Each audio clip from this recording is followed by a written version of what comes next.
I want to focus on the text exchange that has been referred to and has been publicly reported on. This was a text exchange between Mark Faulkner, who was then Boeing's technical pilot for the MAX, chief technical pilot for the MAX, and Mr. Gustafson, who in 2018 was promoted to being Boeing's 737 chief technical pilot. Is that right? I believe that's the case, Senator. Yep. So this exchange is stunning. Mr. Faulkner, oh, shocker alert. MCAS is now active down to M2. It's running rampant in the sim on me. At least that's what Vince thinks is happening. Gustafson's response, oh, great. That means we have to update the speed trim description in Volume 2. Mr. Faulkner, so basically I lied to the regulators unknowingly. Gustafson, it wasn't a lie. No one told us that was the case.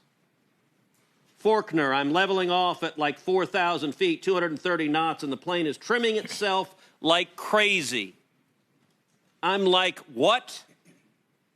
Gustafson, that's what I saw on Sim 1, but on approach, I think that's wrong.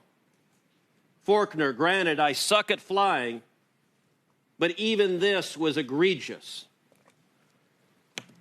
That exchange describes what happened in Lion Air and Ethiopian Air.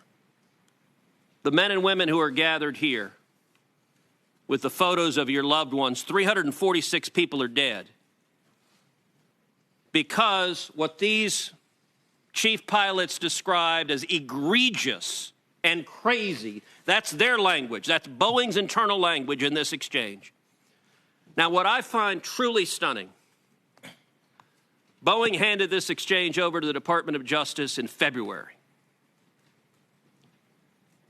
In March, I chaired a hearing of the Aviation Subcommittee on these two crashes. Boeing did not see fit to give this committee that exchange, nor did Boeing give it to the FAA or the Department of Transportation. But what I find most stunning is your testimony here today that you said you first learned of this exchange a couple of weeks ago. These are senior leaders at Boeing in an exchange saying, and I will quote again, so I basically lied to the regulators. Look, I've practiced law a lot of years. You had your lawyers look over this document, and they read a senior leader after these crashes has occurred saying they lied to the regulators. Mr. Muilenburg, how in the hell did nobody bring this to your attention in February when you produced this to the Department of Justice? How did you just read this a couple of weeks ago? Senator, again, to clarify my earlier comments, I was made aware of the existence of this kind of document, this issue, as part of that discovery process in the investigation early in the year, as you pointed out. At that point, I counted on my counsel to handle that appropriately.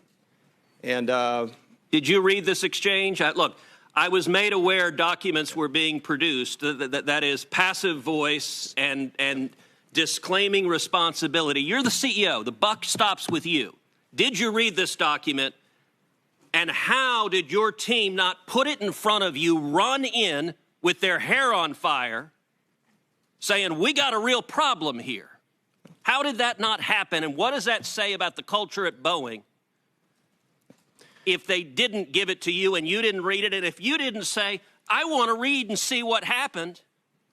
Your testimony here earlier today is, well, we're not sure what they were talking about because he's not at Boeing anymore. How did you not in February set out a 9-alarm fire to say, we need to figure out exactly what happened, not after all the hearings, not after the pressure, but because 346 people have died and we don't want another person to die?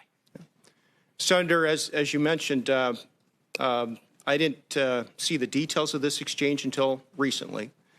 And we're not quite sure what Mr. Faulkner meant by that exchange. His lawyer has suggested he was talking about a simulator that was in development in that time period. That's where he was working. That could be the case. We don't know. I fully support diving deep into this and understanding what he said and what he meant. But I can also tell you that in that same time frame where his original message was made, Mr. Gustafson still works at Boeing. Correct? Senator, yes, he does. Have you had that conversation with him? Senator, my team has talked with Patrick as well. Have you had that conversation with him? Senator, I have not.